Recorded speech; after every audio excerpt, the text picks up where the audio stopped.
इस समय की ताजा खबर यह है कि प्रधानमंत्री नरेंद्र मोदी ने अब से थोड़ी देर पहले बीजेपी के मुख्यालय में अपनी पार्टी के कार्यकर्ताओं को संबोधित किया है। उन्होंने ये भाषण ऐसे दिन दिया है जिस दिन से देश का माहौल अब हमेशा के लिए बदल गया है और राजनीति के एक नए युग की शुरुआत आज से हो रही है।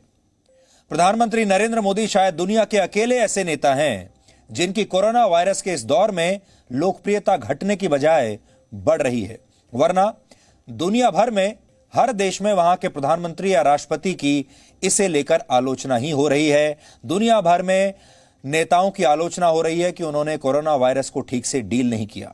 कोरोना वायरस के खिलाफ असफल रहने की वजह से अमेरिका में राष्ट्रपति डोनाल्ड ट्रंप की कुर्सी तक चली गई और बिहार चुनाव के नतीजों ने यह साफ किया है कि कोरोना के मुद्दे पर देश के लोगों को प्रधानमंत्री मोदी की सरकार का कामकाज पसंद आया है और कोरोना वायरस को लेकर देश के लोगों में प्रधानमंत्री मोदी को लेकर कोई नाराजगी नहीं है, बल्कि उन्हें लोकप्रियता ही मिली है। बिहार चुनाव के बाद अब देश में एक अलग तरह का माहौल आज से बन गया है। आपने देखा होगा 2019 में लोकसभा चुनाव हुआ था। यह बहुत बड़ा एक अग्नि परीक्षा थी सब पार्टियों के लिए। प्रधानमंत्री मोदी के लिए सबसे बड़ी अग्नि परीक्षा थी और लोगों ने पहले से भी ज्यादा सीटें देकर उन्हें दोबारा प्रधानमंत्री बनाया।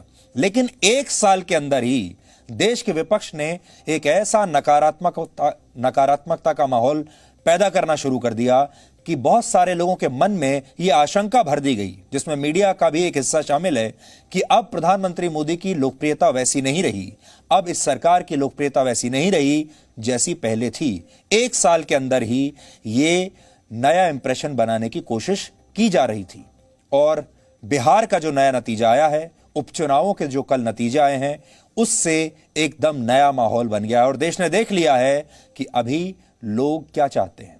नया माहौल यह है कि अब विपक्ष के नेता भी अपने भाषणों में प्रधानमंत्री मोदी की खुलकर आलोचना करने से डर रहे हैं। इन नेताओं को अब यह डर है कि अगर वो मोदी की आलोचना करेंगे तो देश की जनता उनके खिलाफ हो जाएगी और ऐसा माहौल देश के इतिहास में पहली बार देखने को मिल रहा है जब किसी नेता को उसके विरोधी भी अपने भाषणों में उसका विरोध करने से बच रहे हों। यह एक नए राजनीतिक युग की शुरुआत है, इसलिए आज हम इसका विश्लेषण आपके लिए जरूर करेंगे। अब इस देश में एक ही ऐसा नेता है जो खुलकर प्रधानमंत्री मोदी की आलोचना करता है और उस नेता का नाम है राहुल गांधी। लेकिन हर बार वो पहले से ज्यादा आलोचना करते हैं और हर बार उनकी पार्टी की सीटें पहले से कम होती चली जाती हैं। लेकिन इस इशारे को जो जनता दे रही है वो कांग्रेस पार्टी के नेता समझने को तैयार ही नहीं है। आज इसका विश्लेषण करेंगे, लेकिन उससे पहले आप यह सुनिए कि आज शाम प्रधानमंत्री मोदी ने दिल्ली में बीजेपी के कार्यकर्ताओं को संबोधित करते हुए क्या बड़ी बड़ी बातें कही हैं। भारतीय जनता पार्टी पूर्व में जीती, मणिपुर में कमल का झंडा फहरा दिया। भाजपा को उत्तर प्रदेश, मध्य प्रदेश में विजय प्राप्त हुई और भाजपा को दक्षिण में कर्नाटका, तेलंगाना में भी सफलता मिली। भाजपा ही एकमात्र ऐसी राष्ट्रीय स्तर की पार्टी है जिसका परचम देश के नागरिकों ने ही पूरे देश में फहराया है। आप याद कीजिए, कभी हम 2 सीट पर थे, 2 और 2 कमरों से पार्टी चला करती थी। आज हिंदुस्तान के हर कोने में है।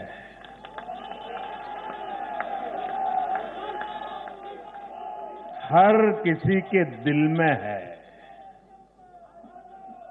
आखिर ऐसा क्यों हुआ? कैसे हुआ?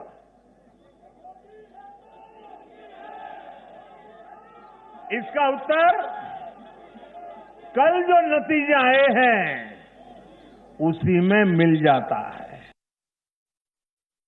दुर्भाग्य से कश्मीर से कन्याकुमारी तक परिवारवादी पार्टियों, परिवार की पार्टियों,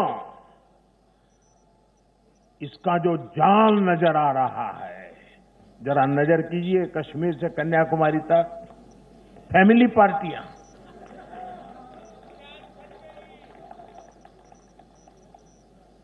ये पार्टियों का जाल लोकतंत्र के लिए खतरा बनता जा रहा है।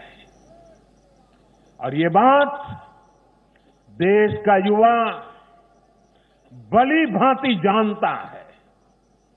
परिवार की पार्टियां या परिवारवादी पार्टियां लोकतंत्र के लिए सबसे बड़ा खतरा है। दुर्भाग्य से देश की एक राष्ट्रीय स्तर की पार्टी, अनेक दशकों तक देश में नेतृत्व करने वाली पार्टी, वो भी एक परिवार के चुंगाल में फंस गई है, परिवार की पार्टी बन के रह गई है।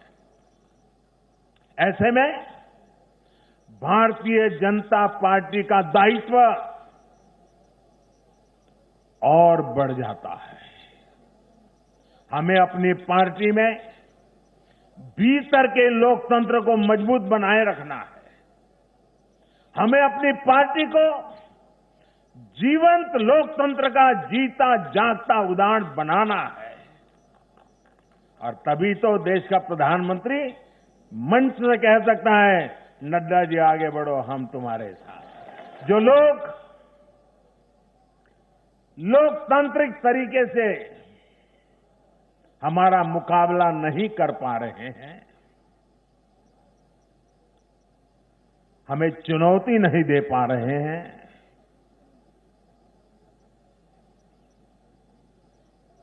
ऐसे कुछ लोगों ने रास्ता अपनाया है भारत के कार्यकर्ताओं की हत्या करने का। देश के कुछ हिस्सों में उनको लगता है कि भारतीय जनता पार्टी के कार्यकर्ताओं को मौत के घाट उतार करके वे अपने मंसूबे पूरे कर लेंगे। मैं उन सब से आग्रहपूर्वक समझाने का प्रयास भी करता हूं। मुझे चेतावनी देने की जरूरत नहीं है, क्योंकि वो काम जनता जनार्दन करेगी।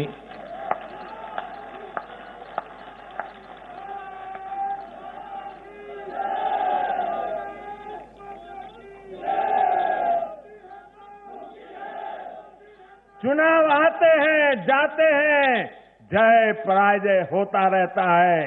कभी ये बैठेगा, कभी वो बैठेगा, लेकिन ये मौत का खेल लोकतंत्र में कभी नहीं चल सकता।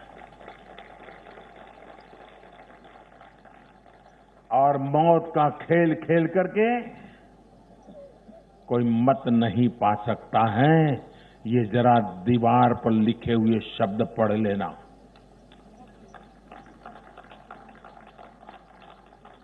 और इसलिए मेरे साथियों, हम लोकतंत्र को समर्पित है। देश ने हम पर जो भरोसा रखा है, उस भरोसे को पूर्ण करने के लिए हम प्रतिबद्ध हैं। तो प्रधानमंत्री मोदी का आज शाम का भाषण, जिसमें उन्होंने दो बातें कही। उन्होंने अपने कार्यकर्ताओं को याद दिलाया कि ये वो पार्टी है जो 2 सीटों से एक जमाने में शुरुआत की थी, जहां से उन्होंने, और पार्टी 2 कमरों के दफ्तर से चलती थी, और आज पूरे देश में ये पार्टी फैल गई है। दूसरी बड़ी बात उन्होंने कही है कि अब बिहार के बाद उनकी नजर बंगाल पर टिकी हुई है। और आज उन्होंने अपने भाषण में इशारों में ये कह दिया है कि अब उनकी अगली प्राथमिकता बंगाल होगी। और बंगाल में जिस तरह से बीजेपी के कार्यकर्ताओं की हत्या की जा रही है, जनता उसका बदला अपने आप ले लेगी। ये सीधा संदेश था प्रधानमंत्री मोदी का दिल्ली से मुख्यमंत्री ममता बनर्जी के लिए। Presenting B News app, available on Google Play and App Store. Download it now.